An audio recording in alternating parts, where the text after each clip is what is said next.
여러분, 금융시장 예측 가능하다고 생각하세요? 아마 대부분 글쎄, 어느 정도는 이렇게 답하실 거예요. 근데 오늘 바로 그 어느 정도라는 믿음이 사실은 얼마나 위험한 착각일 수 있는지 그 얘기를 좀 해보려고 합니다. 자, 팻테일 리스크의 세계로 한번 들어가 보시죠. 자, 한번 생각해 보세요. 왜 100년에 한 번 올까 말까 한 금융위기가 거의 10년에 한 번씩 터지는 걸까요? 이상하지 않아요? 금융 모델에서는 절대 일어날 수 없는 일이라는데 왜 우리 눈앞에서는 이렇게 자주 벌어지는 걸까요? 그 답이 바로 금융계가 오랫동안 굳게 믿어온 어떤 공식과 우리가 사는 진짜 현실 사이에 어마어마한 간극이 있기 때문입니다. 좋습니다. 그럼 그 이야기의 첫 장을 한번 열어볼게요. 바로 월스트리트를 오랫동안 지배해왔던 리스크에 대한 공식적인 이야기, 다시 말해 평균의 함정에 대한 겁니다. 네, 바로 이겁니다. 이 완벽하게 대칭을 이루는 종 모양 곡선, 바로 벨커브죠. 현대 포트폴리오 이론이니 아니면 우리가 들어봤을 법한 밸류의 리스크 모델 같은 거요. 이런 거의 모든 금융 리스크 관리 시스템이 시장 수익률은 이 깔끔한 벨커브 모양을 따를 거다 이렇게 가정을 하고 만들어졌어요. 그리고 바로 이 가정이 수십 년 동안 우리한테 이 정도면 충분히 안전해 하는 착각을 심어준 거죠. 이 평균이 곧 전부다라는 생각이 어떻게 금융계의 표준이 됐냐면요. 역사가 꽤 깁니다. 보세요. 1952년에 마코오비츠가 딱 평균하고 분산만 가지고 이론을 만들면서 시작됐고요. 1964년에는 CAPM이라는 게 나와서 아예 구조적으로 극단적인 위험은 쏙 빼버렸어요. 그리고 1995년에 바 모델이 등장하면서 이런 엄청난 손실은 그냥 일어나지 않는 일로 취급해버리면서 말 그대로 쐐기를 박아버린 겁니다. 자, 그럼 이제 그 아름다운 환상에서 깨어날 시간입니다. 예측 불가능하고 아주 거친 현실의 시장은 과연 어떤 모습일지 한번 들어가 보시죠. 이 그림이 오늘 이야기의 핵심이라고 할 수 있겠네요. 저기 보이는 날씬한 검은 선, 저게 바로 교과서에 나오는 이론입니다. 그리고 가운데는 뾰족한데 양쪽 꼬리가 두툼한 저 빨간 선, 저게 바로 현실이에요.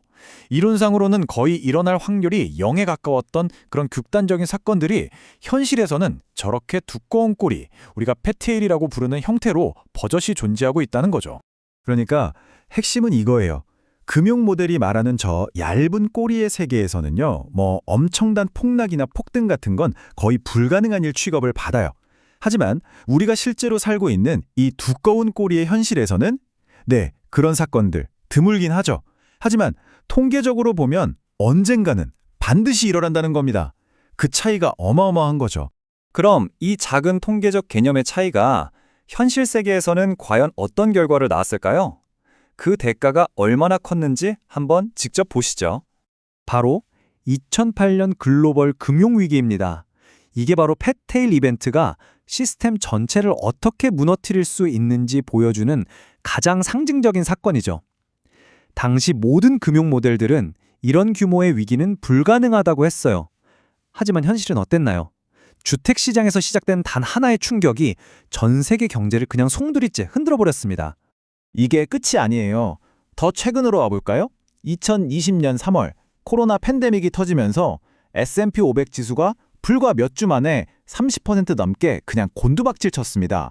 이것도 모델상으로는 수천 년에 한 번 일어날까 말까 한 일이었어요. 근데 바로 다음 달엔 더 황당한 일이 벌어집니다. 국제 유가가 마이너스 37달러를 찍어요. 마이너스요? 돈을 줄 테니까 제발 기름 좀 가져가 달라는 진짜 그 어떤 모델도 상상조차 할 수 없었던 일이 실제로 벌어진 겁니다.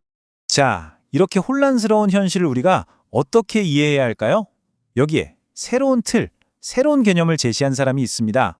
바로 나심 니콜라스 탈레브, 그리고 그의 책 블랙스완입니다. 탈레브는 바로 이 팻테일, 즉 예측 불가능한 극단적인 사건들이 금융 시스템에서 얼마나 철저하게 무시당하고 있는지 경고하면서 이 블랙스완이라는 개념을 세상에 널리 알렸죠. 그럼 블랙스완이 대체 뭐냐? 세 가지 특징이 있어요. 첫째, 한 번 터지면 어마어마한 충격을 줍니다. 둘째, 사전에 예측하는 건 불가능해요. 그리고 셋째, 이게 진짜 재밌는데 일단 사건이 터지고 나면 모든 사람들이 거봐, 내가 이럴 줄 알았어 하면서 마치 처음부터 다 알고 있었다는 듯이 설명한다는 거예요. 참 인간적이죠? 그럼 이렇게 블랙스완이 언제 튀어나올지 모르는 세상에서 우리는 어떻게 해야 할까요?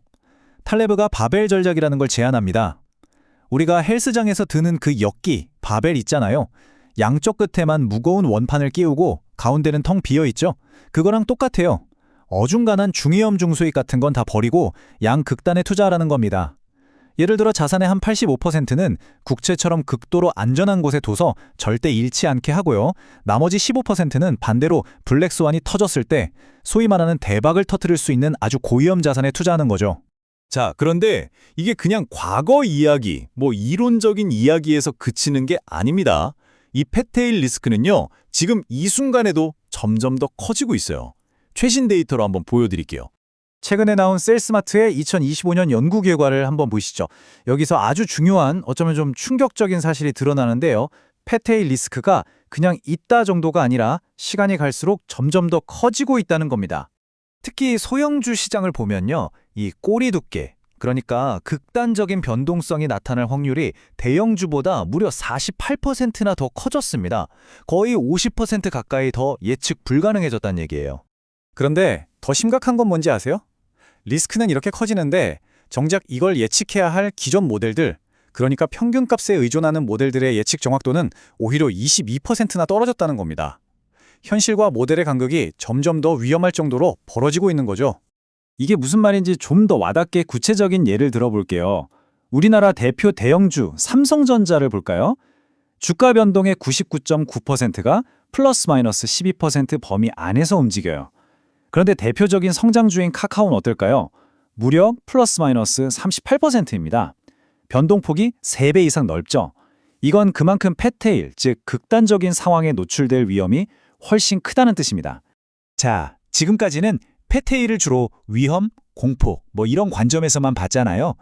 근데 이제부터는 이야기를 완전히 180도 뒤집어 보려고 합니다.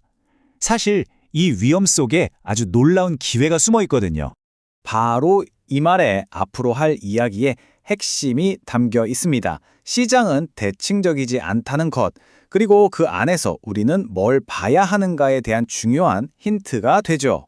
자, 이걸 한번 보세요. 아마 오늘 내용 중에 가장 놀랍고 어쩌면 가장 뜻밖의 사실일 겁니다. 아까 그 셀스마트 연구를 다시 보면요.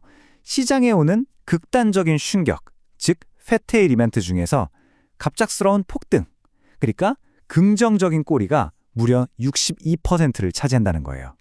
반면에 우리가 그토록 두려워하는 폭락, 즉 부정적인 꼬리는 38%밖에 안 됐습니다. 이게 무슨 뜻이겠어요? 놀랍게도 좋은 쪽으로의 대박 사건이 나쁜 쪽의 폭락보다 훨씬 더 자주 일어난다는 겁니다. 이게 우리한테 뭘 말해줄까요? 네, 물론 폭락은 위험하죠. 하지만 동시에 폭발적인 성장을 이룰 수 있는 가장 큰 기회 역시 바로 그 꼬리에 있다는 뜻입니다. 결국 꼬리를 피한다는 건 리스크만 피하는 게 아니라 엄청난 수익의 기회까지 같이 버리는 셈이 되는 거죠. 가장 큰 위험과 가장 큰 보상이 바로 저 팻테일이라는 한 곳에 같이 살고 있는 거예요. 오늘 우리는 평균이라는 아주 안락한 착각에서 벗어나서 팻테일이라는 거칠고 예측 불가능한 현실을 제대로 마주해봤습니다. 그리고 그 안에서 단순히 위험만 본 게 아니라 엄청난 기회도 함께 발견했죠. 자, 마지막으로 이 질문을 한번 던져보면서 마무리할까 합니다.